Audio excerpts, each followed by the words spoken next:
الله السميع العليم من الشيطان اللعين الرجيم. بسم الله الرحمن الرحيم. الحمد لله المعروف من غير رؤية والخالق من غير ربية، الذي لم يزل قائما دائما إلا سماء ذات أبراج ولا ليل داج ولا بحر ساجن ولا أرض ذات مهاد ولا خلق ذو اعتماد، والصلاة والسلام والتحية والإكرام على نبي الرحمة وخازن المغفرة وقائد الخير والبركة ومنقذ العباد من الهلكة، سيدنا ومولانا أبي القاسم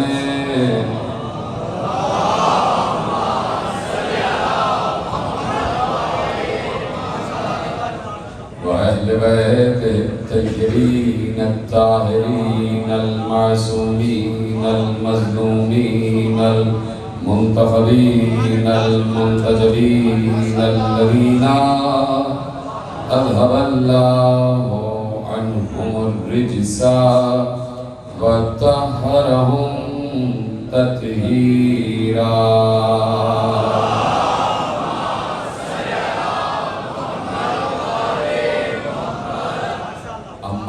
بعد فقد قال الله سبحانه وتعالى في محكم كتابه المجيد وفرقانه الحميد وقوله الحق. بسم الله الرحمن الرحيم. أم يحسدون الناس على ما آتاهم الله من فضله فقد آتينا آل إبراهيم الكتاب والحكمة وآتيناهم ملكا عظيما. صلوات محمد.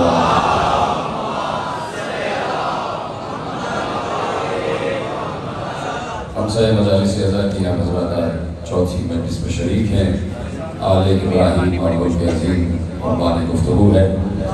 پروردگار عالم نے ہمیں یہ توفیق عطا فرمائی ہے کہ ہم بھی اسی پر اور انہی پر درود پڑھتے ہیں جن پر اللہ درود پڑھتا ہے، اور ہم نے اس درود میں کسی اور کو شریک قرار نہیں دیا ہے. اس لیے کہ درود جب آل ابراہیم پر ہے تو یقیناً پیغمبر نے طریقہ درود بھی ارشاد فرمایا کہ اللہم صلی علی محمد وعلی آل محمد کما صلیت علی ابراہیم وعلی آل ابراہیم انکا حمید مجید. پروردگار محمد و آل محمد پر ویسے ہی درود بھیج جیسے تو نے ابراہیم اور آل ابراہیم پر درود بھیجا تھا. یہاں پر اللہ نے تذکرہ کیا کہ ویسا ہی درود پڑھا جائے جیسے ابراہیم اور آل ابراہیم پر درود پڑھا گیا. تو حضرت باری تعالیٰ نے جب یہ درود کا طریقہ بتایا ہے کہ ویسے ہی درود پڑھا جائے کہ جیسے ابراہیم اور آل ابراہیم پر پڑھا جاتا ہے، تو اس میں کہیں پر بھی ابراہیم کا تو تذکرہ ہے، آل ابراہیم کا بھی تذکرہ ہے، لیکن اس درود میں کہیں حضرت ابراہیم کے دوستوں کا تذکرہ نہیں ہے.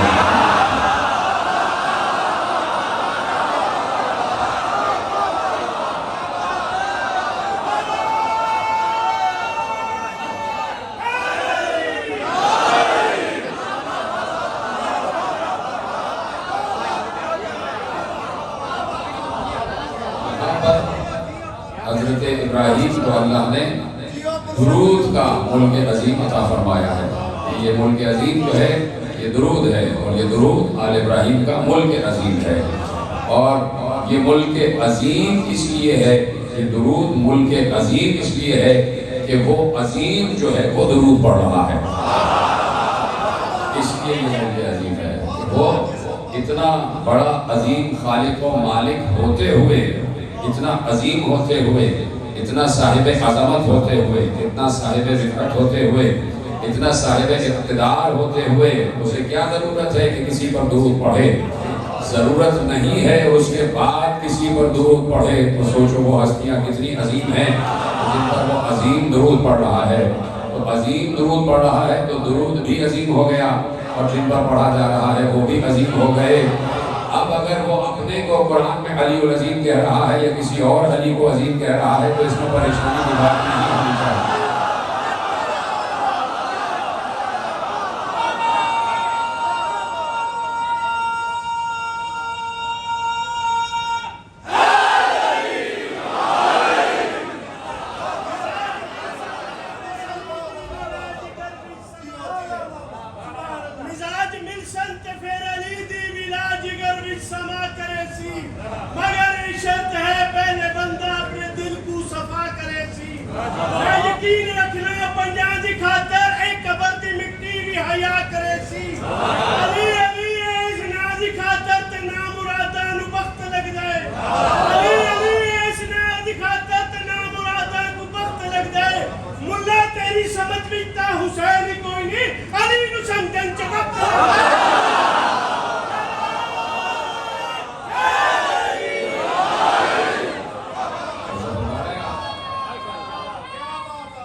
اور میں عظیم بندوں پر درود پڑھتا ہوں۔ اس نے بارہا ارشاد فرمایا ہے اور خود کہتا ہے کہ اِنَّا جَعَلْنَاهُ قُرْآنًا عَرَبِيًّا لَعَلَّكُمْ تَعْقِلُونَ وَإِنَّهُ فِي أُمِّ الْكِتَابِ لَدَيْنَا لَعَلِيٌّ حَكِيمٌ۔ اللہ کہہ رہا ہے کہ ہم نے اس قرآن کو عربی زبان میں نازل کیا ہے تاکہ تم سمجھ سکو، اور یہ پورا کا پورا قرآن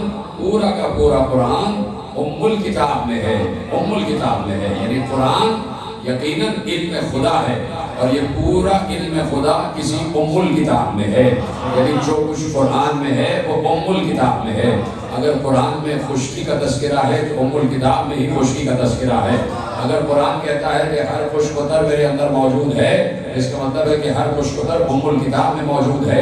اگر قرآن کا یہ دعویٰ ہے کہ 114 صحیفوں کا نچوڑ قرآن کے اندر موجود ہے تو وہ سارا کا سارا علم ام الکتاب میں موجود ہے۔ اور اگر قرآن کا یہ دعویٰ ہے کہ دنیا کے کسی انسان کے ذہن میں کوئی ایسا سوال پیدا نہیں ہوگا کہ جس کا جواب قرآن میں موجود نہ ہو، تو یعنی اس کا مطلب بھی یہ ہے کہ ہر سوال کا جواب ام الکتاب میں موجود ہے۔ آسمانوں کا تذکرہ قرآن میں ہے تو وہ سارا تذکرہ ام الکتاب میں ہے۔ زمینوں کا تذکرہ قرآن میں ہے تو سارا علم زمین قرآن میں ہے۔ اجرات الارض کا تذکرہ قرآن میں ہے تو ساری مخلوقات کا تذکرہ ام الکتاب میں ہے۔ آبا قوسین تک کے تذکرے اگر قرآن میں موجود ہیں تو سارا کا سارا علم ام الکتاب میں بھی موجود ہے۔ اللہ کہہ رہے ہیں تمہارے سامنے ایک کتاب رکھی ہوئی ہے جسے قرآن کہا جا رہا ہے، یہ پورا کا پورا قرآن ہم نے ام الکتاب میں چھپایا ہوا ہے، یہ پورا کا پورا قرآن ام الکتاب میں ہے۔ تو پروردگار یہ ام الکتاب کیا ہے؟ یہ ام الکتاب کیا ہے؟ معصوم سے پوچھا گیا ام الکتاب کیا ہے؟ کہا آیت تو پوری پڑھو، آیت تو پوری پڑھو، اور میں چاہتا ہوں کہ آیت ہی سے سمجھ لینا، مجھے ترجمے کی زحمت نہ ہو۔ وَإِنَّهُ فِي أُمِّ الْكِتَابِ لَدَيْنَا لَعَلِيٌّ حَكِيمٌ، یہ پورا کا پورا کتاب میں ہے جو ہماری نگاہ میں علی حکیم ہے۔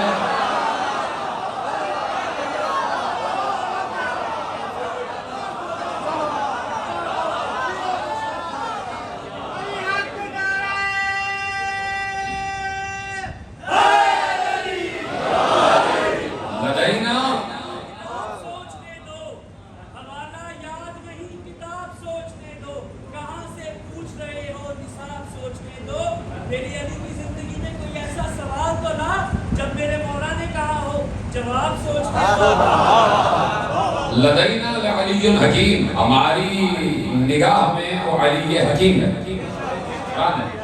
قرآن میں اللہ کہہ رہا ہے کہ وہ سارا کا سارا قرآن ام الکتاب میں ہے، اور ام الکتاب ہماری نگاہ میں علی حکیم ہے۔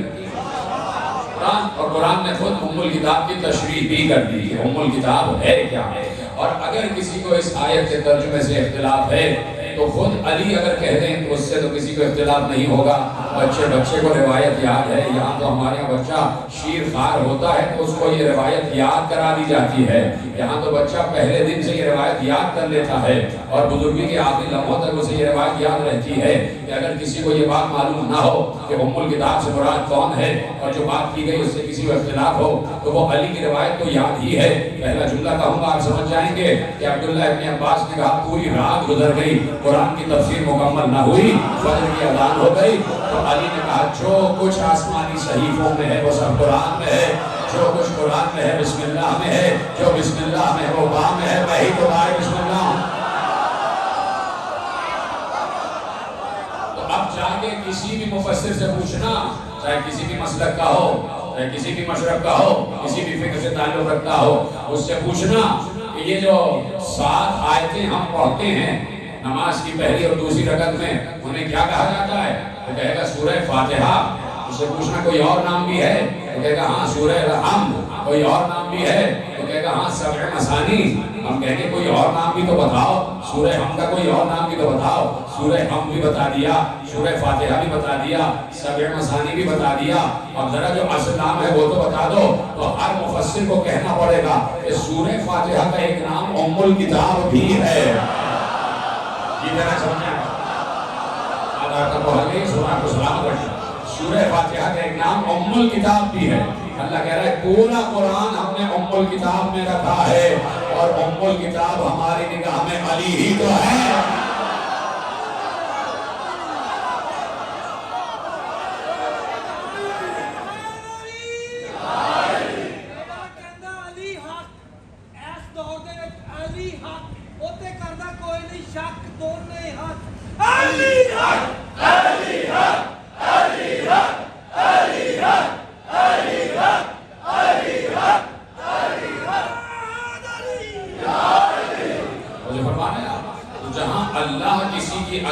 اعلان کر دیں, جہاں اس جیسا عظیم کسی کو عظیم کہے, انہی صاحبان عظمت کا تذکرہ مسلسل منبر سے ہو رہا ہے.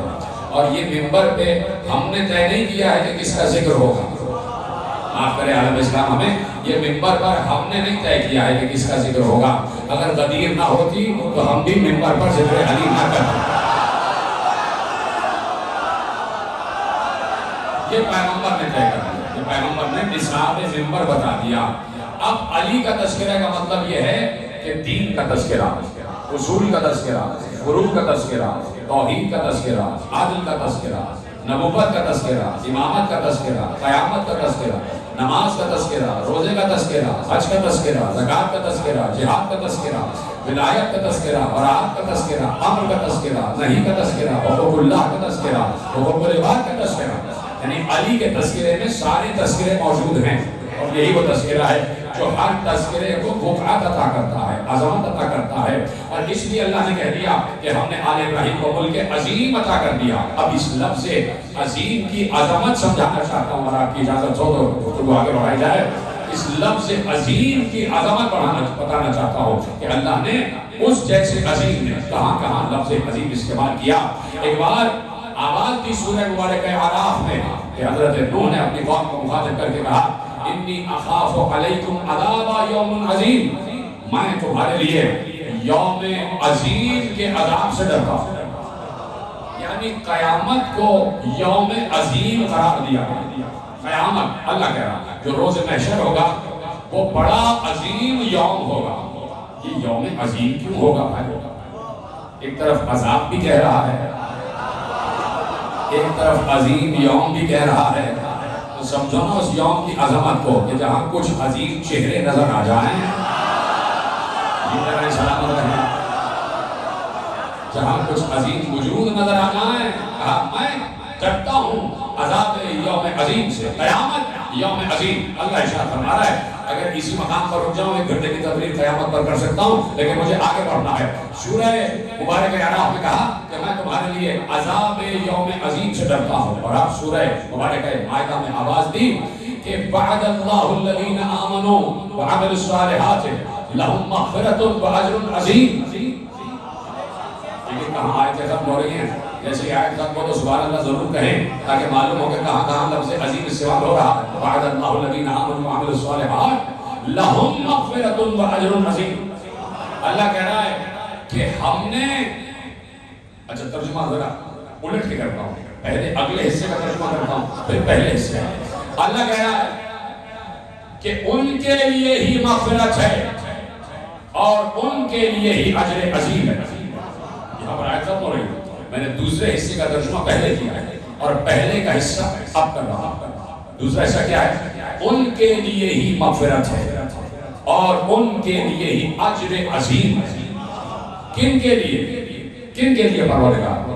کہا کہ جو صاحبان ایمان ہیں، جو ایمان والے ہیں، ان کے لیے ہی مغفرت ہے اور ان کے لیے ہی اجر عظیم ہے. بڑی سادی سی آیت. آپ نے کہا اس میں کیا بات ہے؟ آپ ایسے مجھے دیکھ رہے ہیں کہ اس میں بات کیا؟ کہ آپ نے آیت پڑھی تھی؟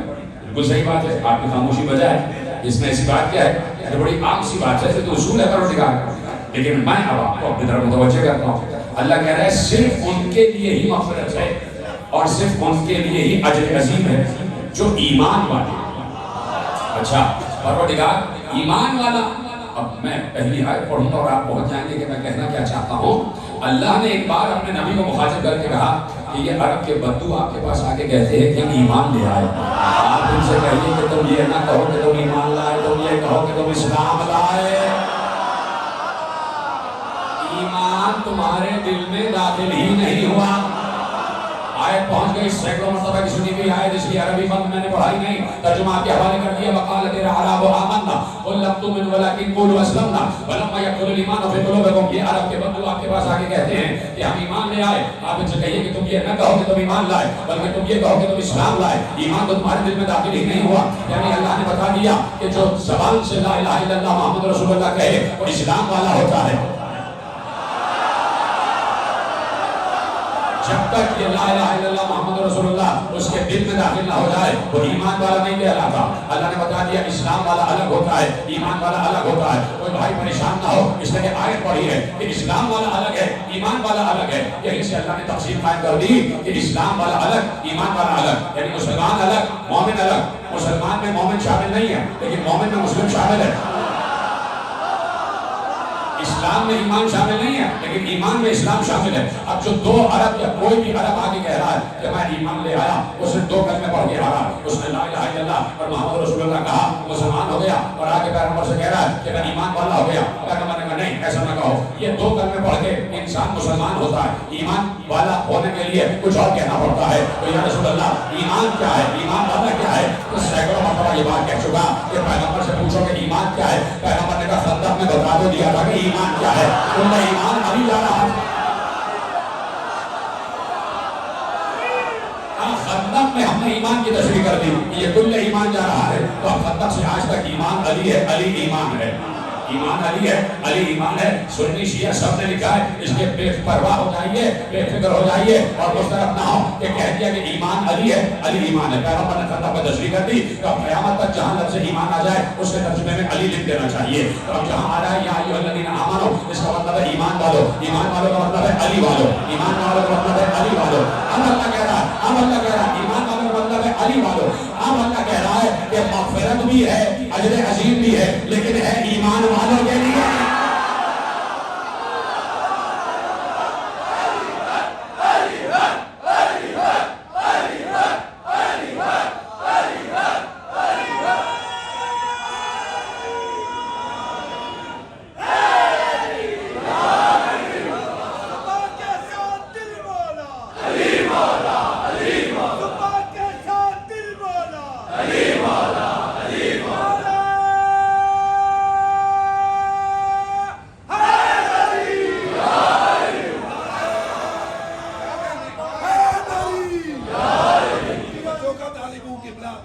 کیوں لگاتے ہو تم مجھ پہ کفر کے فتوے؟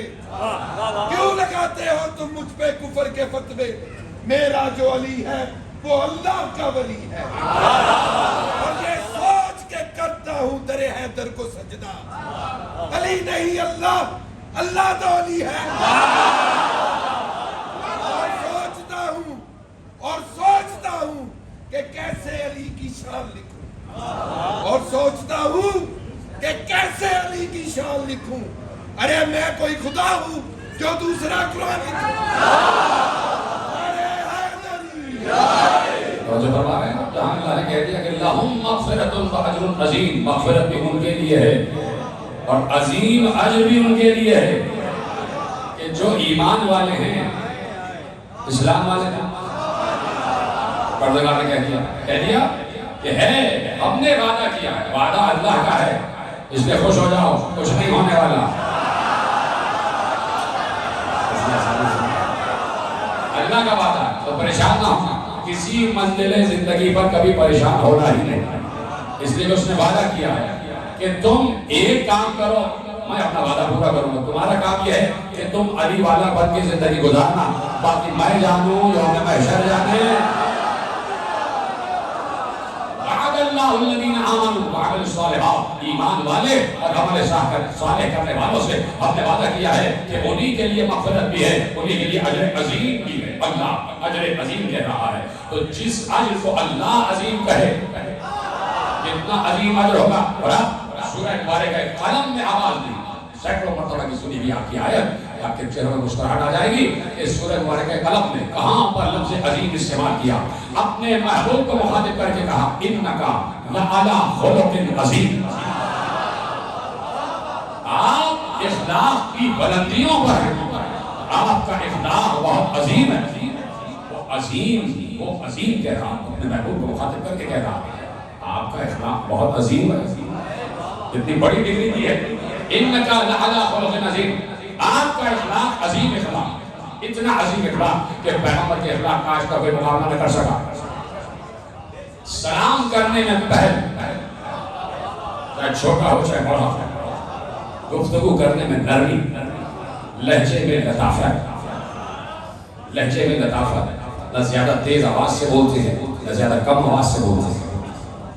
سلام کرنے میں پہل، بچوں کے لیے پیار، بزرگوں کے لیے ادب، گھر والوں کے لیے رویہ، باہر والوں کے لیے رویہ. وہی تہذیبیں جو بنی ہاشم کی تہذیبیں ہیں. جب آتے ہیں سامنے تو چاہے کافر بھی کیوں نہ ہو، اس کا دل کھنچتا چلا جاتا ہے. حسن ایسا، جمال ایسا، سر کی زلفیں ایسی، ابرو ایسی، گیسو ایسی، رخسار ایسی، پیشانی ایسی، رخسار پر دل ایسا، بینی ایسی، زخم ایسا، گردن ایسی، اور اس کے بعد رخسار کے اوپر یہ ریش مبارک ایسی. ریش مبارک اور رخسار ایسا لگتا ہے جیسے دہل پر قرآن رکھا ہوا ہے.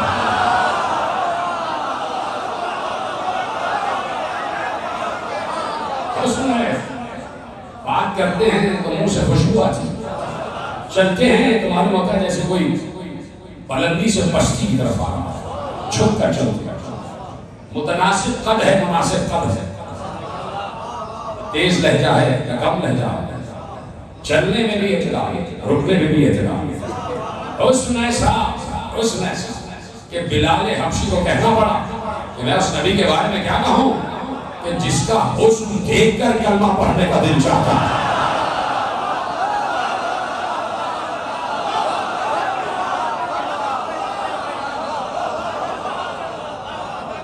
یہ ہے اخلاق کہ وہ چپ بھی رہیں تو بول رہے ہوتے ہیں. وہ چپ بھی رہیں تو گویا ہوتے ہیں، بول رہے ہوتے ہیں. چپ ہیں تو لوگ کشش کی طرف جا رہے ہیں، کھنچتے چلے جا رہے ہیں. اور اللہ کہہ رہا ہے آپ تو عظیم اخلاق کے مالک ہیں. آپ کے تو اخلاق سے متاثر ہو کے لوگوں نے کلمہ پڑھا ہے. آپ کچھ نہ بھی کہیں تو لوگ کہتے ہیں کہ یہ کون ہے، ان کی طرف جانے کا دل چاہ رہا ہے. شرم نہیں آتی ملا کو ایسے نبی کو اپنے جیسا کہتے ہوئے؟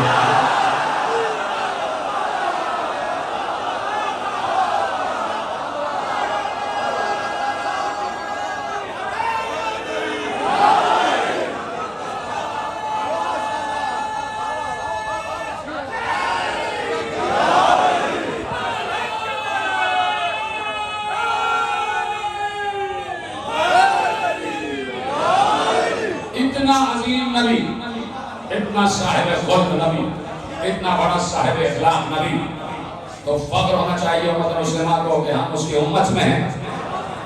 اور جو فرمانے تو اس کی سیرت کا کہیں نہ کہیں سیرت کا سین ہی اپنا لو, سیرت کا سین ہی اپنا لو تو صاحب عزت ہو جاؤ گے, صاحب کرامت ہو جاؤ گے, صاحب عظمت ہو جاؤ گے. انکا لعلی خلق عظیم, آپ کا اخلاق عظیم ہے. اللہ کہہ رہا آپ کا اخلاق عظیم ہے. رب نے ارشاد فرمایا سورہ مبارکہ کے واقعے میں اللہ نے ارشاد فرمایا کہ فسبح بسم ربک العظیم. کیا گرینچر ہے اس آیت کا, گرینچر کیا ہے. اس لفظ کا اردو ترجمہ کروں گا تو لفظ ہلکا ہو جائے گا. کیا گرینچر ہے. فسبح بسم ربک العظیم, وہ عظیم کہہ رہا ہوں. تسبیح کرو اپنے رب کے اسم عظیم کی.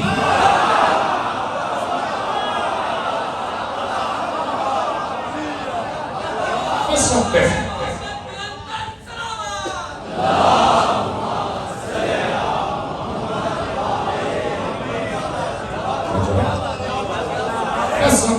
بسم ربک العظیم.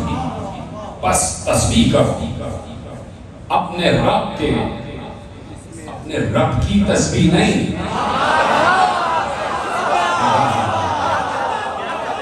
اپنے رب کے عظیم نام کی تسبیح کرو, اپنے رب کے عظیم نام کی تسبیح کرو. فلا اقسم بمواقع النجوم, فلا اقسم, اسی کی دوسری آیت فسبح بسم ربک العظیم فلا اقسم بمواقع النجوم.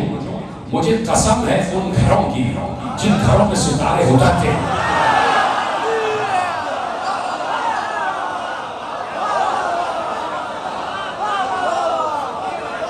قسم کھانا ہے, اللہ قسم کھانا ہے. اور اللہ کون ہے؟ عظیم. اللہ کون ہے؟ عظیم.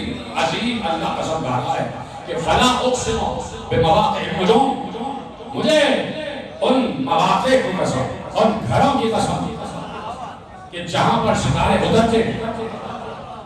وَإِنَّهُ لَقَسَمٌ لَوْ تَعْلَمُونَ عَظِيمٌ. اور اگر تم سمجھتے ہو اور اگر تمہیں علم ہو تو تم جان جاؤ گے کہ یہ قسم بھی بہت عظیم قسم ہے.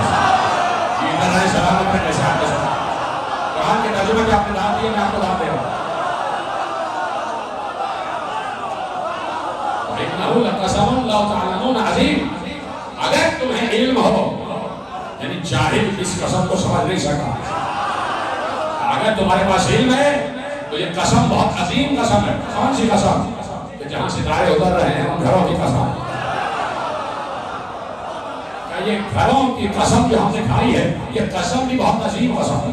تو عظیم کہہ رہا ہے یہ قسم عظیم ہے, یہ قسم عظیم ہے. فسبح بسم ربک العظیم, اپنے رب کے عظیم اسم کی تسبیح کرو, اپنے رب کے عظیم اسم کی تسبیح کرو.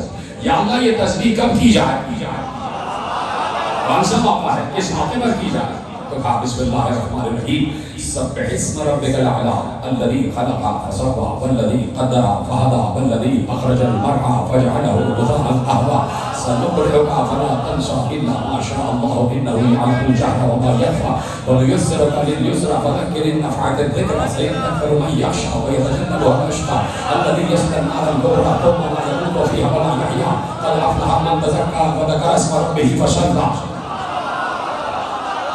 تؤثرون الحياة الدنيا والآخرة خير وأبقى إن هذا لفي الصحف الأولى صحف إبراهيم وموسى. آیت پوری پڑھی, سورہ پورا پڑھ دیا. اب اللہ کہہ رہا ہے قد افلح من تزکا, قد افلح من تزکا, وہ فلاح پا گیا جس نے نفس کا تزکیہ کیا. میں نے پوچھا اللہ سے کہ پروردگار تیرے اسم کی تسبیح کس وقت کی جائے, کب کی جائے؟ سورہ اعلیٰ میں کہا قد افلح من تزکا, وہ فلاح پا گیا جس نے نفس کا تزکیہ کیا. سوال تو اپنی جگہ قائم ہے, کس وقت تسبیح کی جائے؟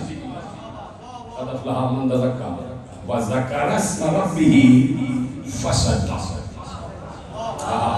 سلام علیکم. یہ میرے بھائی بیٹھے ہیں, میں ان سے بہت خوش ہوں, جانتے کہ آگے کیا بات ہو رہا ہے. وذکر اسم ربہ فصلی.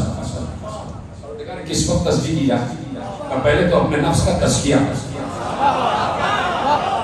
پہلے تو پاکیزہ نفس ہو جانا. اب اللہ کہہ رہا ہے، اب ہم تمہیں بتاتے ہیں کہ کس وقت تسبیح کرنا ہے. وہ فلاح آ گیا کہ جس نے نفس کا تزکیہ کیا، وَذَكَرَ اسْمَ رَبِّهِ، اور اپنے رب کے اسم کا ذکر کیا، فَصَلَّى، اس کے بعد نماز پڑھی. سمجھ گئے؟ سلام ہے وہ نہیں سمجھنے کو سمجھاتا. میں نے پوچھا پروردگار، تو نے کہا فَسَبِّحْ بِاسْمِ رَبِّكَ الْعَظِيمِ، اپنے رب کے اسم عظیم کی تسبیح کرو. میں نے سوال پوچھا کس وقت تسبیح کی جائے؟ سورہ اعلیٰ میں بتا دیا کہ وہی کامیاب ہے کہ جس نے پہلے اپنے رب کے اسم کا ذکر کیا پھر نماز پڑھی. یعنی رب کے اسم کا ذکر نماز سے پہلے کرنا ہے. سلامت رہنا. اسم رب کا ذکر قبل نماز ہے، یعنی نماز کا مقدمہ ہے اللہ کے اسم عظیم کا ذکر. مقدمہ نماز ہے، یعنی نماز کی ابتدا یہ ہے کہ پہلے اس اسم کا تذکرہ کرو پھر نماز پڑھو. کون ہے جو ایسا کرتا ہے؟ بتاؤ کون ہے جو ایسا کرتا ہے؟ بات یہ ہے کہ رب کے اسم کا تذکرہ کرنا ہے، اسم اعظم کا تذکرہ کرنا ہے، رب کے اسم کا تذکرہ کرنا ہے. یہ نہیں کہا کہ ذکر اللہ کرو یا اسم اللہ جل اللہ اکبر تو کہتے ہی ہو، لیکن وہ کہہ رہا ہے کہ قبل نماز رب کے اسم عظیم کا تذکرہ کرنا ہے. اب وہ اسم عظیم تلاش کرو کہ وہ اسم عظیم کیا ہے جسے وہ عظیم بھی عظیم کہہ رہا ہے.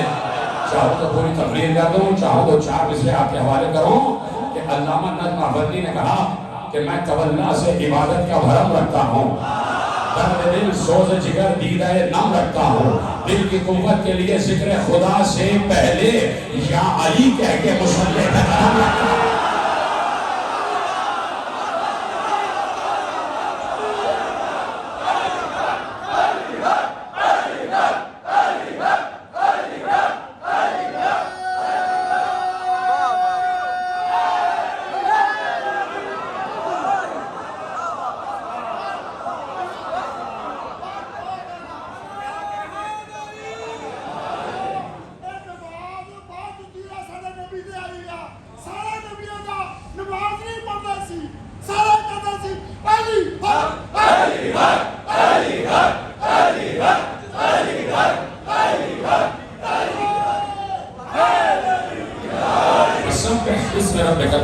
اللہ کے اپنے رب کے اسم عظیم کا تذکرہ کرنا، اپنے رب کے اسم عظیم کا تذکرہ کرنا. علی جیسا عبادت گزار کسی نے دیکھا نہیں، علی جیسا سجدہ گزار کسی نے دیکھا نہیں، علی جیسا نماز گزار کسی نے دیکھا نہیں. علی بہت بڑا سجدہ گزار ہے اپنے رب کا. فخر ہے اللہ کو علی کے سجدوں کا.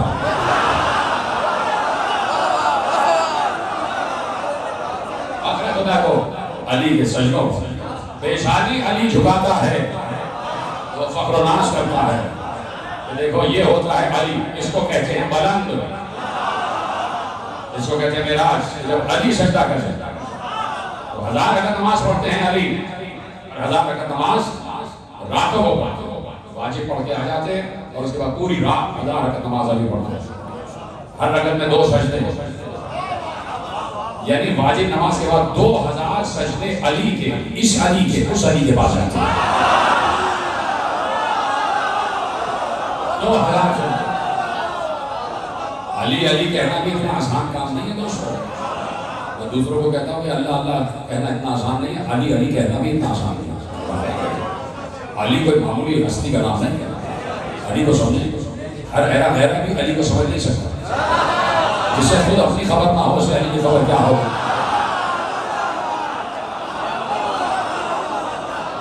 بڑا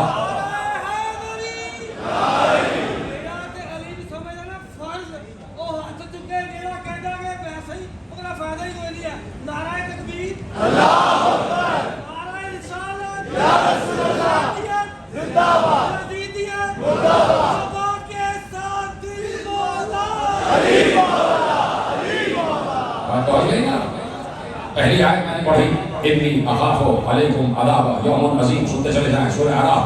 انی اخاف علیکم عذاب یوم عظیم سورہ اعراف. سورہ مائدہ میں کہا وعد اللہ الذین آمنوا وعملوا الصالحات لهم مغفرۃ واجر عظیم. سورہ قلم میں کہا انک لعلی خلق عظیم. سورہ واقعہ میں کہا فسبح باسم ربک العظیم. ولا اقسم بمواقع النجوم وانہ لقسم لو تعلمون عظیم. اور اب جگر چھان کے بیٹھو کہ کوئی آیت پڑھنے جا رہا ہوں. ولا يعوده حفظهما وهو العلی العظیم.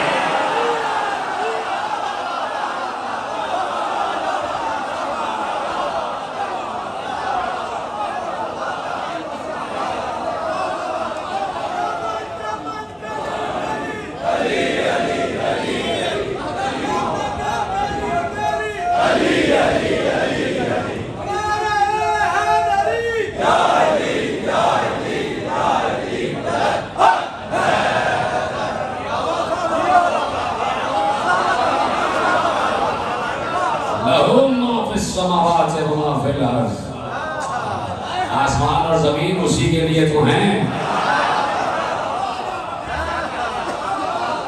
لَهُ مَا فِي السَّمَاوَاتِ وَالْأَرْضِ وَلَا يَئُودُهُ حِفْظُهُمَا وَهُوَ الْعَلِيُّ الْعَظِيمُ.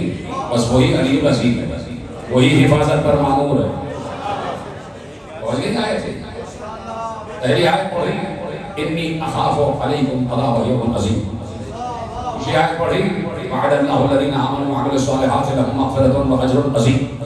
تیسری آیت پڑھی انک لعلی خلق عظیم. چوتھی آیت پڑھی فسبح باسم ربک العظیم. پانچویں آیت پڑھی ولا یعوده حفظهما وهو العلی العظیم. اور اب ایک بار صفین کا میدان سجا ہوا تھا. صفین کا میدان سجا ہوا تھا. یہاں سے صبح والا اور ادھر سے شام والا.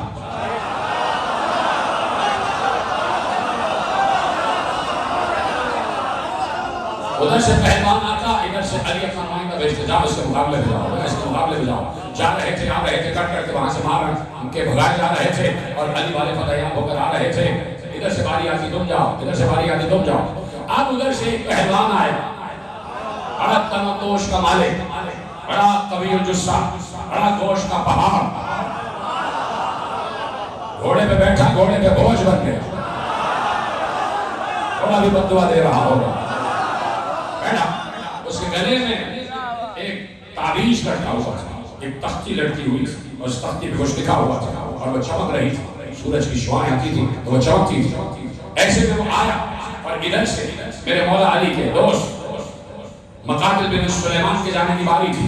اب ادھر سے مقاتل کو جانا تھا, ان کی باری تھی. تیار ہے نا, جانا ہے. وہ تیار ہو گئے کہ میرے مولا نے کہا, گھوڑے پہ مستعد ہو گئے. وہاں سے آیا, وہ پہلوان آیا. جب وہ پہلوان آیا تو مقاتل نے گھوڑے کو ڈیڑھ لگا دیا. علی نے کہا رک جاؤ, تم نہیں, میں جاؤں گا.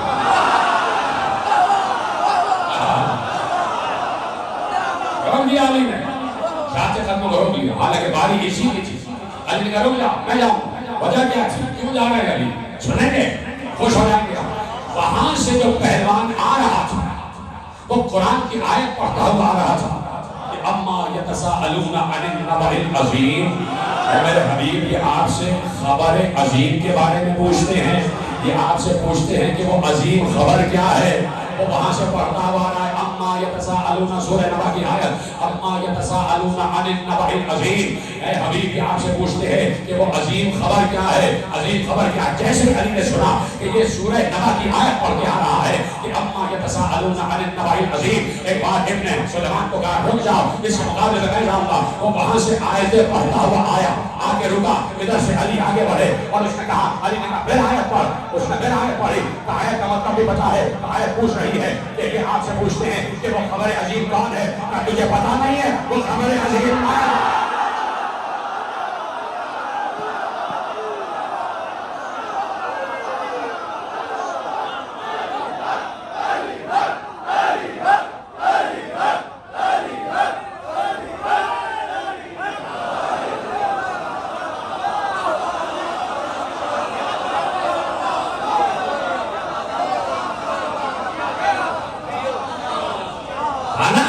العظیم الذی هم فیہ مختلفون. میں ہوں وہ عظیم خبر کہ جس کے بارے میں تم اختلاف رکھتے ہو. جتنا آپ سلامت رہے. قرآن کی آیت ہے اما یتساءلون عن النبأ العظیم هم فیہ مختلفون. کیا آپ سے پوچھتے ہیں وہ خبر کون سی ہے, وہ عظیم خبر کون سی ہے جس کے بارے میں یہ اختلاف رکھتے ہیں؟ کوئی پہلا کہتا ہے، کوئی چوتھا کہتا ہے، کوئی بندہ کہتا ہے، کوئی رب کہتا ہے۔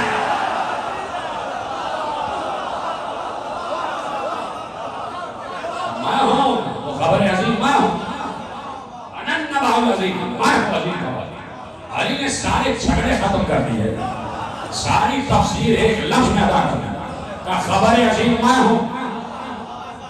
جملے کو محفوظ کریں، لفظ ہے نبا، نون بے الف، نبا، پھر کہہ رہا ہوں نبا، لفظ ہے نبا، نبا کا مطلب ہے خبر۔ باریک جملہ ہے، آہستہ سے کہوں گا، سیاحت ہوگی تو سمجھ جاؤ گے۔ نبا کا مطلب ہے خبر، نبا کا مطلب ہے خبر۔ جو نبا دیتا ہے اسے نبی کہتے ہیں۔ آدم بھی نبی ہے، نوح بھی نبی ہے، ابراہیم بھی نبی ہے، موسیٰ بھی نبی ہے، عیسیٰ بھی نبی ہے، یعقوب بھی نبی ہے، یوسف بھی نبی ہے، اسماعیل بھی نبی ہے، اسحاق بھی نبی ہے، لوط بھی نبی ہے، صالح بھی نبی ہے، ہود بھی نبی ہے۔ 1,24,000 انبیاء سارے خبر لے کے آئے، خبر ایک ہی ہے، علی علی علی علی۔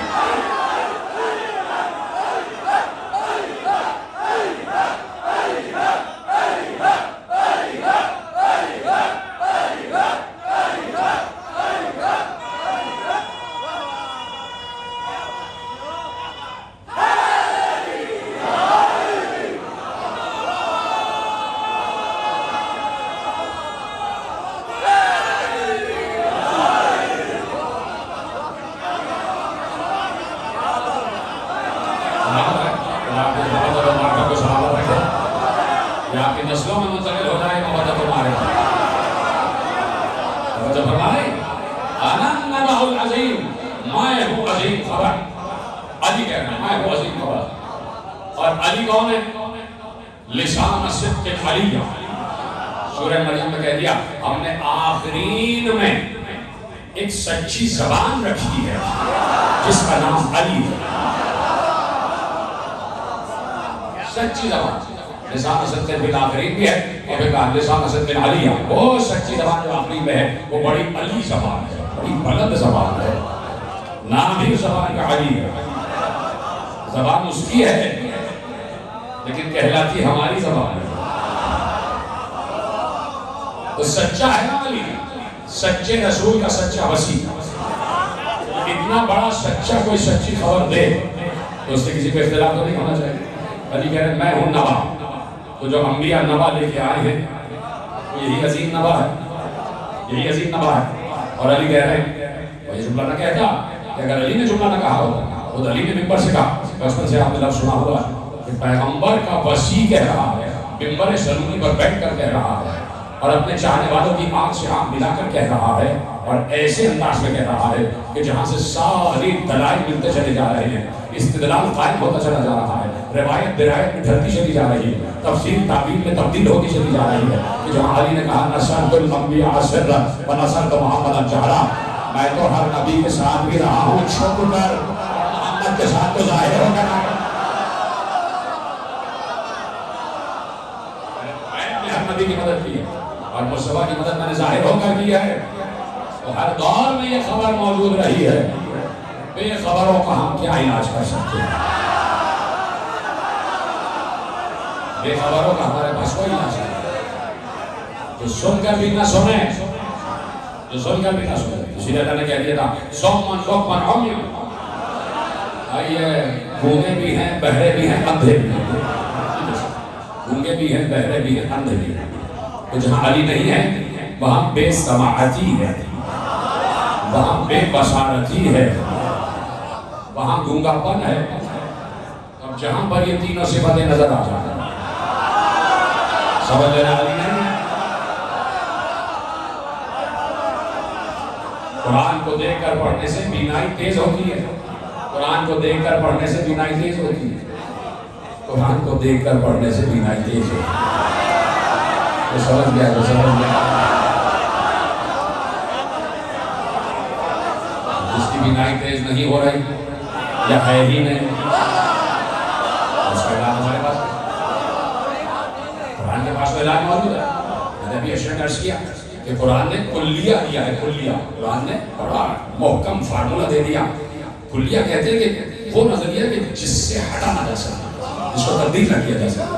قرآن نے کہہ دیا کہ بھائی ننزل من القرآن ما هو شفاء ورحمہ. بات ہی ختم ہو گئی. قرآن کہہ رہا ہے وَنُنَزِّلُ مِنَ الْقُرْآنِ مَا هُوَ، قرآن میں ہے ہی کیا سوائے شفا کے اور رحمت. قرآن میں ہے ہی کیا، یہ شدت بتائیے. قرآن خود کہہ رہا ہے کہ قرآن میں ہے ہی کیا سوائے شفا کے اور رحمت.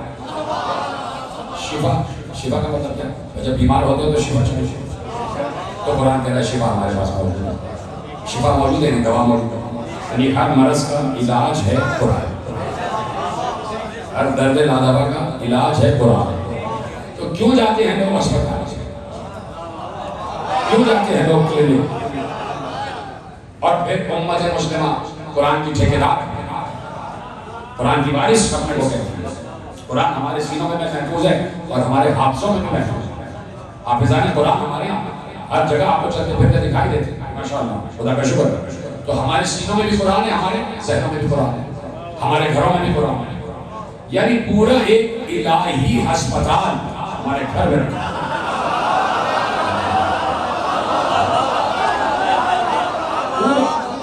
ایک الہی شفا خانہ، ایک الہی دواخانہ ہر گھر میں موجود ہے. اور جسے یاد ہے اس کے سینے میں موجود ہے، اس کے ذہن میں موجود ہے. 2 سال سے کیوں نہیں قرآن سے پوچھ رہے کہ اس وبا کا کیا علاج ہے؟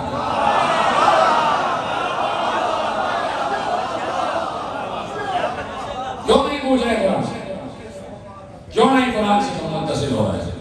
کہ قرآن کہتا ہے کہ میرے اندر تو شفا کے علاوہ کچھ نہیں.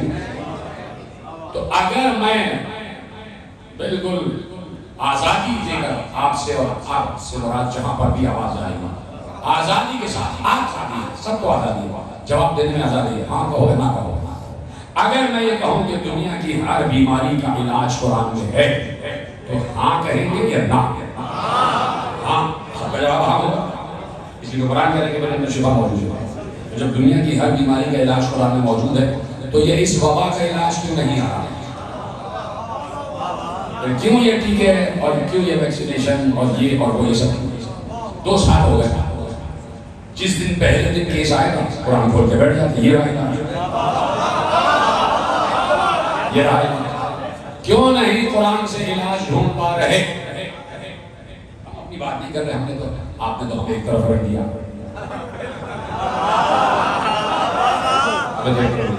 یہ کافر ہیں جو بھی، ہم تو صرف شباب ہیں، ہم تو مسکین سے لوگ ہیں، کسی کو اذیت پہنچاتے ہی کسی کے خلاف کوئی بات نہیں، کسی کے خلاف کبھی کوئی بات نہیں.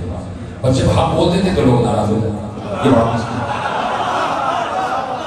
وہ بھی ہم نے بہت کم کر دیا ہے بولنا. اب تو بس قرآن پڑھا جانا. تو قرآن کے پاس علاج موجود ہے، شفا کا بول رہی بات. تو 2 سال ہو گئے قرآن سے دوا کیوں نہ لے پائے؟ اور اگر کوئی کہہ کہ ہم ایک کو بتا دیتے قرآن کی فلاں آیت میں شفا ہے، تو پھر وہ آپ وہاں سے اپروف کیوں نہیں کرا رہے؟ وہ ہے WHO سے ویکسین تو ساری اپروو ہو چکی ہے، چائنا کی ہے اور وہ فلاں کی ہے اور فلاں کی ہے فلاں کی ہے. تو بھائی اپنی بھی ایک ویکسین دو. عالم اسلام کا ویکسین کہاں ہے؟ عالم اسلام کی طرف سے اب تک ویکسین کیوں نہیں انٹروڈیوس کرایا جا سکا جبکہ ویکسین گھر میں موجود ہے؟ قرآن کی صورت کھولو قرآن اور آیت نکالو اور بتا، اے قرآن بتا کہ اس آئی بھی وبا کا اس پیٹرن کا علاج کیا ہے، اس بیکٹیریا کا اس وائرس کا علاج کیا ہے کہ جو دنیا کا مسلط کیا ہوا ہے. تو کیوں نہیں آ رہا بھائی؟ قرآن گھر میں موجود ہے تو لے کیوں نہیں پا رہے؟ جواب آپ کے پاس بھی ہوگا، ایک جواب میرے پاس بھی ہوگا کہ علاج مل کیوں نہیں پا رہا. اللہ نے ایک معاشر کا منظر بیان کیا ہے، سورۃ مبارکہ فرقان، اور بڑی مشہور آیت ہے. میں 3 سال پہلے پورا منظر بیان کر چکا ہوں، صرف آپ کو اس کی جھلک دکھا رہا ہے، جن کو یاد ہو وہ کہنا چاہیں گے.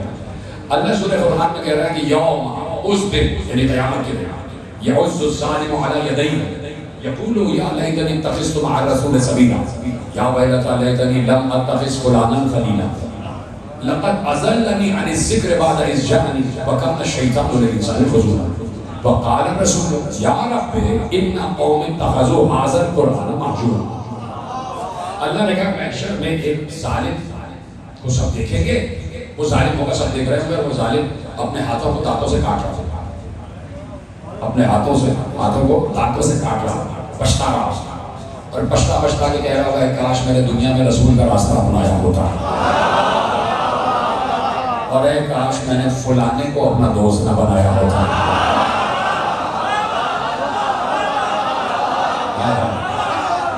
لقد اضلنی عن الذکر بعد اذ جاءنی، اس لیے کہ اس فلانے نے مجھے ذکر سے روک دیا تھا، اس فلانے نے مجھے ذکر سے بھٹکا دیا تھا، اور چونکہ اس نے مجھے ذکر سے بھٹکا دیا تھا تو یہ شیطان وَقَامَ الشَّيْطَانُ لِلْإِنسَانِ خَذُولًا، جو ذکر سے بھٹکا دے وہ شیطان ہوتا ہے۔ پوری تفسیر نہیں کروں گا، بیان کر چکا ہوں، آپ کو پتا کہ میں دہرانا بہت کم ہوں۔ وَقَامَ الشَّيْطَانُ لِلْإِنسَانِ خَذُولًا، اور جو ذکر سے بھٹکا دے وہ شیطان ہوتا ہے، اور وہ انسان کا ازلی دشمن ہے۔ اب اللہ کہتا ہے کہ ایسے میں رسول کی آواز آئے گی، وقال الرسول، رسول کی آواز آئے گی، یا رب، اے پالنے والے، اِنَّا قَوْمِ اتَّخَذُوا هَذَا الْقُرْآنَ مَهْجُورًا، اے میرے پالنے والے، میری قوم نے اس قرآن کو چھوڑ دیا تھا۔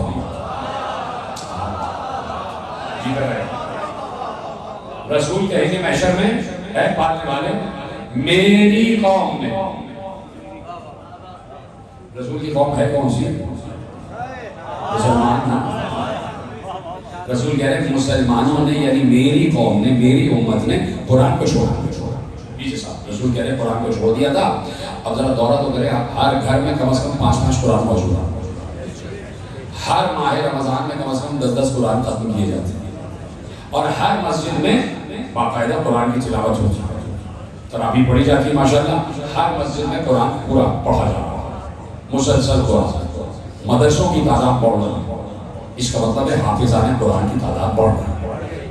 ہر سال حج میں قرآن تقسیم ہوتا ہے 25 لاکھ، اس کا مطلب ہے قرآن پڑھنے والوں کی تعداد بڑھ رہی ہے، قرآن پڑھنے والوں کی تعداد بڑھ رہی ہے، قاریوں کی تعداد بڑھ رہی ہے، حافظوں کی تعداد بڑھ رہی ہے۔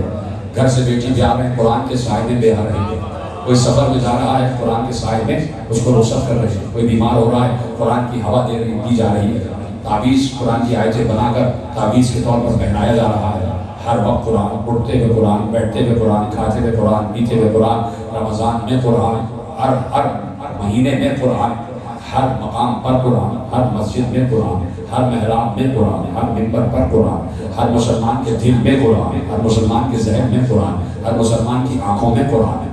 یا رسول اللہ اتنا تو قرآن پڑھ رہے ہیں، پھر آپ کیوں کہہ رہے ہیں کہ انہوں نے قرآن کو چھوڑ دیا؟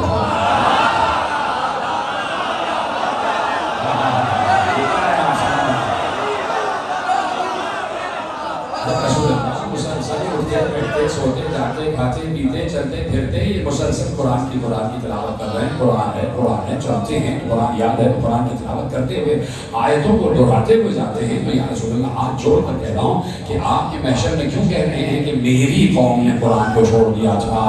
تو رسول کہیں گے کہ تم نے لفظ پر غور نہیں کیا، ہم نے یہ نہیں کہا کہ قرآن کو چھوڑ دیا تھا، ہم نے کہا اس قرآن کو چھوڑ دیا تھا۔ حاضر قرآن، اگر محشر کا حاضر سمجھنا ہے تو قدیر کا من کو تمہارا بہانا دیا۔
ضروری ہے. قرآن کو حاضر قرآن کے ساتھ لوگ گے تو شفا بھی بن جائے گا, رحمت بھی بن جائے گا. حاضر قرآن نہ چھوڑنا, وہی حاضر و قدیر کا حاضر ہے, اسے نہ چھوڑنا. اس لیے کہ اسی کے در سے رحمت وابستہ ہے, بلکہ وہی تو در رحمت ہے. علی ہی تو رحمت کا دروازہ ہے بھائی. رسول شہر رحمت ہے, علی در شہر رحمت ہے. تو وہی در رحمت ہے, اسی سے شفا منسوب ہے, اسی سے علم منسوب ہے, اسی سے دوا منسوب ہے. اس کا نام دوا, اس کا اسم شفا. اس کو ندا دو جسے پیغمبر نے ندا دی. مدد کے لیے آتا, ہر انسان کی مدد کے لیے آتا. ہمارا تجربہ ہے 1400 برس سے ایسے ہی تھوڑی علی کے در سے وابستہ. جب پکارتے ہیں وہاں سے لبیک کی صدا, وہاں سے جواب آتا, ہمارے مسائل حل ہوتے ہیں. اور علی یہ نہیں دیکھتے کہ کون شیعہ ہے کون سنی. علی سے یہ دیکھتے ہیں کہ دل سے لا الہ الا اللہ کہہ رہا, دل سے محمد رسول اللہ کہہ رہا, دل میں بھی اترا ہے کلمہ, کیا کلبھوشن کی طرح ہے. علی دیکھتے ہیں دل سے کہو لا الہ الا اللہ, دل سے کہو محمد رسول اللہ. علی سب کو عطا کرتا ہے, اس لیے کہ رسول رحمت کا وسیع ہے, رسول رحمت کا وزیر ہے. جہاں جب کسی نے علی کا بلایا, علی علی کی نگاہ پہنچتی ہے اس کی مدد کی. علی کا زور بازو پہنچتا ہے سمجھا. یہاں پکارو گے علی یہاں مدد کرتے ہیں, کسی پڑوسی ملک میں پکارو گے وہاں مدد کریں, کہاں پکارو گے کہاں مدد کریں. پوری دنیا کی مدد کر رہے ہیں, پوری دنیا نے پکارتے ہیں تو علی پہنچتا ہے. جہاں بھی جس نے پکارا علی پہنچتا ہے. تو کیا جب شام غریبہ نے بیٹی نے پکارا ہوگا, شام غریبہ نے جب بیٹی نے پکارا ہوگا تو کیا علی نہیں پہنچے ہوں گے؟ کہا نہ ہوگا زینب کا کہ بابا کاش بیویوں کی حفاظت کون کرے گا, بیویاں پریشان کی کون حفاظت کرے گا. تو پڑھ چکا کہ زینب نے کہا پریشان نہ ہونا, آج عباس نہیں ہے تو کیا ہوا, عباس کی بہن تو ہے, آج زینب عباس بن کر حفاظت ہے. شام غریبہ سے لے کے اور صبح 11 محرم تک زینب نے عباس بن کے حفاظت کی, بیویوں کو تلایا کیا ہے, بچوں کی حفاظت کی ہے. یہ ہے شہزادی کا مرتبہ, یہ ہے شہزادی کا, اس کو شریکت الحسین کہتے ہیں. یہ ہے شریکت شہزادی. کہ کبھی لاشیں اٹھائے ہیں, اور 2 بچوں کی لاشیں اٹھائے, تو لاشیں اٹھانے میں شریکت الحسین بن گئے. شام غریبہ میں حفاظت کرنے میں شریکت العباس بن گئے. اجر کو بڑا یہی ہے ہم, کیونکہ یہ دن ہی بی بی پر گریا کرنے کے. بار بار کہتا ہوں کہ آج شب 20 محرم ہے, 19 محرم آ گئی. یہ چاروں طرف امام بارگاہ والوں نے اے سی بھی لگا دیے ہیں, ہوا بھی چل رہی ہے, چھت کے نیچے بیٹھے, تمہاری مائیں بہنیں حفاظت سے بیٹھی ہوئی, ان کے سروں پر فدائیں سلامت ہے. اگر پوچھنا 100 ہجری کے 19 محرم سے اس وقت زینب کہاں بیٹھی ہوئی تھی, بچے کس خاک پر بیٹھے ہوئے تھے. سفر تھا مسلسل تپتی ہوئی دھوپ میں سفر کرا. یہ فوج اشقیا جہاں بھی قافلہ رکتا تھا, یہ اپنے لیے خیمے لگا کے خیموں میں بیٹھتے تھے, اور بیویوں کو تپتی ہوئی ریت پر اور تپتی ہوئی دھوپ میں بٹھایا. حالت یہ ہے کہ سروں پر ردا نہیں ہے, ہائے کہتے جاؤ, ہائے کہتے جاؤ. تو میں نے کہا نا کہ 10 محرم کے بعد سے گریا ہی گریا ہے. اسی بات پر تو گریا کیا تھا نا زین العابدین نے, الشام الشام الشام. تو بس سواری آوازیں گریا بلند ہوتی جائے.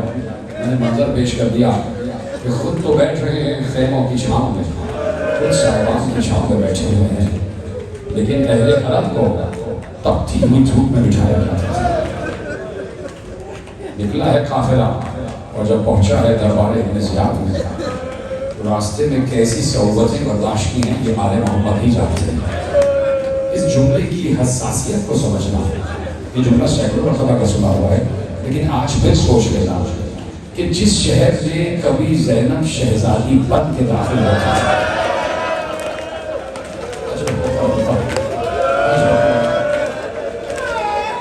جس شہر میں شہزادی میں داخل ہوتا، سنیں گے کہ جب بھی علی صحابت کا خدا میرے بزرگوں کا سائن سلام کرتے ایسے بھی جب بھی علی بیٹے کو لے کے شہر سے باہر جاتے تھے، کبھی مدینے گئے کہیں اور گئے، تو کوشش یہ ہوتی تھی کہ اندھیرا ہو جائے تب واپس آ۔ کوفہ شہر میں داخل ہونے کے 7 دروازے تھے، 7 دروازے، علی کے لیے ایک دروازہ علی نے اپنے لیے مخصوص کیا ہوا تھا، اسی دروازے سے علی اپنی بیٹیوں کو لے کے داخل ہوتے تھے۔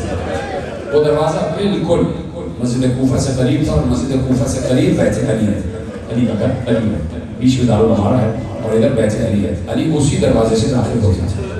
کبھی اگر ایسا ہوا کہ مدینے اپنی بیٹیوں کو لے کے گئے اور واپس آئے تو رک جاتے تھے، شہر سے تھوڑی دور رک جاتے تھے، وہ سامنے دروازہ ہے وہ دکھائی دے رہا اور بس دروازے سے داخل ہوں گے اور سامنے علی کا گھر ہے، لیکن علی روک دیا کرتے تھے، ہماریوں میں بیٹیوں کو بٹھائے رکھتے تھے، چاروں طرف پہرا ہوتا تھا۔ زینب پوچھتی تھی بابا بس چند قدم تو ہے، چلے داخل ہو جاتے شہر میں۔ کہا نہیں زینب ابھی بازاروں میں رش بہت ہے، زینب ابھی بہت سے لوگ آ جا رہے ہیں، اگر رش کم ہو جائے میں تمہیں نامحرموں کے سامنے لے جانا نہیں چاہتا، میں اپنی بیٹیوں کو نامحرموں کے سامنے نہیں لے جانا چاہتا، کیا یہ کہا تھا، یہ نے کہا تھا۔ اور اگر کبھی ایسا ہو کہ مغرب سے متصل پہنچے ہیں تو کہتے تھے عشاء ہو لینے دو، اس لیے کہ عشاء پڑھ کے لوگ مسجد کوفہ سے باہر آئیں گے، ان کو اپنے اپنے گھروں کو جانے ہو، تب میں اپنی بیٹیوں کو لے کے اپنے گھر جاؤں گا۔ تب سنیں گے جملہ، جس وقت یہ اہل حرم کا لوٹا ہوا قافلہ بازار سے ہوتا ہوا دربار کی طرف جا رہا تھا، اور جیسے ہی کوفے کے دروازے کے قریب آیا، زینب کے سر پر چادر نہیں ہے، بالوں سے چہرے کو چھپایا ہوا ہے، ہاتھ رسی سے ایسے بندھے، اس طرح بیویوں کے ہاتھ رسی سے بندھے ہوئے تھے۔ ایک لفظ زینب نے کہا او شیخ مرد، میرے سامنے دروازہ ہے، مجھے اسی سے لے جا، اس لیے کہ میرا بابا اسی دروازے سے مجھے کوفے میں لے جاتا تھا۔ سنیں گے شیخ نے کیا جواب دیا، ایک مرتبہ تازیانہ لہرا کے کہتا ہے یہ اب تمہارا شہزادی والا دور نہیں ہے، بنت علی تم آج کوفے کی شہزادی نہیں ہو، تمہارا حکم نہیں چلے، جہاں سے ہم چاہیں گے وہاں سے تمہیں لے کے جائیں گے۔ اور اس طویل ترین مسافت طے کرتے ہوئے اس دروازے سے گیا جو بہت دور والا دروازہ تھا، تاکہ سب دیکھیں کہ کون آ رہا ہے، کون آ رہا ہے۔ جس راستے سے گزر رہے تھے چھتوں پہ بچوں کو کھڑے کر دیا گیا، عورتیں کھڑی ہوئی تھی، کوئی پتھر مار رہا تھا، کوئی سکتے سے خرمے پھینک رہا تھا۔ سنیں گے، بس چاہتا ہوں کہ یہ روایت پڑھوں گا، ذرا سا سینے سے ہاتھ رکھ لیں، اس لیے کہ روایت بڑی سخت پڑھنے جا رہا ہوں۔ ایک بار دیکھا ایک بوڑھی عورت چھت پر کھڑی ہوئی تھی، بوڑھی عورت، بہت بوڑھی عورت چھت پر کھڑی ہوئی تھی۔ اس نے پوچھا یہ کون لوگ ہیں، یہ نیزوں پہ گر کے سب آ رہے ہیں۔ کسی نے کہا کہ یہ حسین کا سر ہے۔ کون حسین؟ علی کا بیٹا حسین۔ اچھا علی کے بیٹے کا سر آیا ہے۔ اس نے کہا کوئی ہے جو مجھے ایک پتھر اٹھا کے دے؟ اس بڑھیا کو کسی نے پتھر دیا، جو اس نے پتھر مارا ہے تو حسین کی پیشانی پہ جا کے پتھر لگا، حسین کی پیشانی سے تازہ تازہ لہو بہ رہا تھا اور زمین پر جذب ہو رہا تھا۔ ایک بار زینب کی نگاہ اس بڑھیا پر پڑی، وہیں سے زینب نے اسے بددعا دی۔ کسی نے پوچھا تو نے پتھر کیوں مارا ہے، تو نے اس سر کو پتھر کیوں مارا ہے؟ کہا بدر میں اس کے بابا علی نے میرے بابا کو اور میرے گھر والوں کو مارا تھا۔ سن رہے مسلمانوں، کیا علی نے اپنی مرضی سے قتل عام کیا تھا بدر میں، یا اللہ اور رسول کے کہنے سے مارا تھا؟ بدر کا بدلہ لیا جا رہا تھا۔ آل محمد آ گئے، رسول کی بیٹیاں آ رہی ہیں، دربار سجا ہوا ہے، دربار سجا ہوا ہے، رسول کی بیٹیاں آ رہی ہے، اس عالم میں آئی ہیں۔ یہ زینب و ام کلثوم بھی جانتی ہیں۔ اور یہ بات صرف ایک روایت آپ کے حوالے کرتا ہوں، آپ گریہ کرنا ہے، خدا اس گریہ کو بارگاہ زہرا میں شرف قبولیت عطا فرمائے۔ یقیناً جب بیوی کا تذکرہ ہوتا ہے، بڑی بیوی کا تذکرہ ہوتا ہے، تو جنت البقیع والی بیوی یقیناً دعائیں دے رہی ہوتی ہے، اس لیے کہ پردہ تو زینب نے سیکھا ہی اپنی اماں سے رہنا، اور وہی ماں دیکھ رہی ہے کہ آج میری بیٹی زینب کے سر پر ودا نہیں ہے، زینب کے سر پر ودا نہیں ہے۔ ختم ہو رہی ہے گفتگو، رکا قافلہ۔ میں نے ابھی کہا نا کہ خود خیموں کی چھاؤں میں بیٹھتے تھے، تمہیں قسم ہے چادر زہرا کی۔ میں نے کہا کہ جب اب ان دنوں میں جب بھی بی بی زینب یا سکینہ کا نام آ جائے، ہاں ضرور کہنا، کسی بھی مجلس میں بیٹھے کہیں پر بھی کسی کو بھی سنو کہ ایسے ہی زینب و سکینہ کا نام آئے، ہاں ایک چیز کا ضرور کہنا۔ ایسے ہی ایک مقام پر کوفے کے راستے میں قافلہ رکا، قافلہ رک گیا، خیمے لگا لیے گئے، خود یہ یزیدی لشکر خیموں میں بیٹھ گیا اور بیویوں کو ایک ذرا بلندی پر پہاڑ کی چوٹی پر بٹھا دیا۔ تپتی ہوئی ریت تھی، سورج گرمی برسا رہا تھا، شہزادیاں پسے پشت ہاتھ بدے ہوئے سر پر ملانے ایک دائرہ بنا کر بیٹھ گئے۔ زینب نے دیکھا کہ سجاد کے ہاتھ میں لوہے کی ہتھکڑیاں ہے، لوہے کی بیڑیاں ہیں، لوہے کا توق ہے اور لوہا گرمی میں اور زیادہ جل رہا ہوتا ہے۔ یہ بھی سمجھ رہی تھی کہ سجاد کی حالت بہت زیادہ خراب ہے، اس لیے کہ ہتھکڑیاں جل رہی ہیں اور لہو جو ہے وہ رس رہا ہے اور ہتھکڑیاں گوشت کو چیرتی ہوئی ہڈی تک پہنچ رہی ہیں۔ ابھی بھی دنیا نہ کرو گے، ہائے نہ کہو۔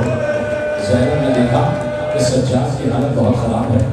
زینب نے چاروں طرف دیکھا، ایک اونٹ کے سائے میں لا کے سجاد کو بٹھا دیا، ایک ناطے کے سائے میں لا کے کہا میرے بیٹے تو یہاں بیٹھ جا۔ کوئی پوچھے گا زینب سے کہ بیوی آپ کس سائے میں بیٹھ رہی ہیں؟ آپ تو ایسے ہی بیٹھی ہوئی ہے کھلے آسمان چلے۔ سنیں گے آپ نے جملہ، اب میں سوچ رہا ہوں کیسے کروں، اس لیے کہ میری بھی چھوٹی بچی ہے، آپ سے بھی چھوٹی چھوٹی بچیاں ہوں۔ سنو گے، سکینہ کے ہاتھ میں رسیاں تھی، چھوٹی سی بچی ہے۔ سکینہ نے چاروں طرف دیکھا، کہیں سایہ نظر نہیں آ رہا تھا، تھوڑا سا چند قدم چل کے آگے بڑھی، جھاڑیاں لگی تھی، اس جھاڑیوں کے سائے میں سکینہ بیٹھی۔ بیٹھنے کے بعد انہیں بدے ہوئے ہاتھوں سے مٹی جمع کی، مٹی جمع اس لیے کی کہ مٹی کو تکیہ بنایا۔ سکینہ اس کی تکیہ پہ سر رکھ کے سو رہی تھی، آنکھ لگ گئی سکینہ کی اور اتنی گہری نیند سکینہ سو گئی کہ سکینہ کو خبر ہی نہ ہوئی کہ قافلہ لے جایا گیا۔ گھر والے زبردستی لے جائے گئے، بچوں کو بھی بیویوں کو بھی، سکینہ وہیں سوتی رہ گئی۔ جیسے یہ قافلہ آگے بڑھ گیا، شام آ گئی، سکینہ کی آنکھ کھلی، سوچو بچی پر کیا گزر رہی ہو۔ اگر قصہ کہانی نہیں پڑھا، ماتم کرو، بچی پر کیا گزر رہی ہوگی۔ سورج ڈوب گیا، اندھیرا چھا گیا، سکینہ نے دیکھا کہیں کوئی نظر نہیں آ رہا۔ آواز دے رہی تھی، بھیا سجاد کہاں ہو؟ بھیا ماں کہاں ہو؟ کہاں گئے سب مجھے چھوڑ کے میرے قافلے والے چلے گئے۔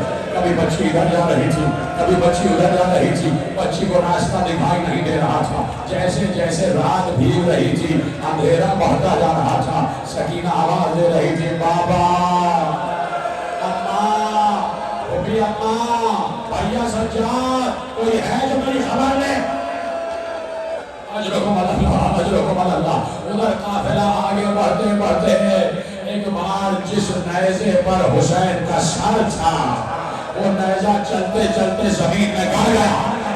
لاکھ کوشش کی، نیزہ آگے نہ بڑھا۔ ایک بار تازیانہ لے کے شبر آگے بڑھا، پشت سید سجاد تھی اور تازیانہ تھا۔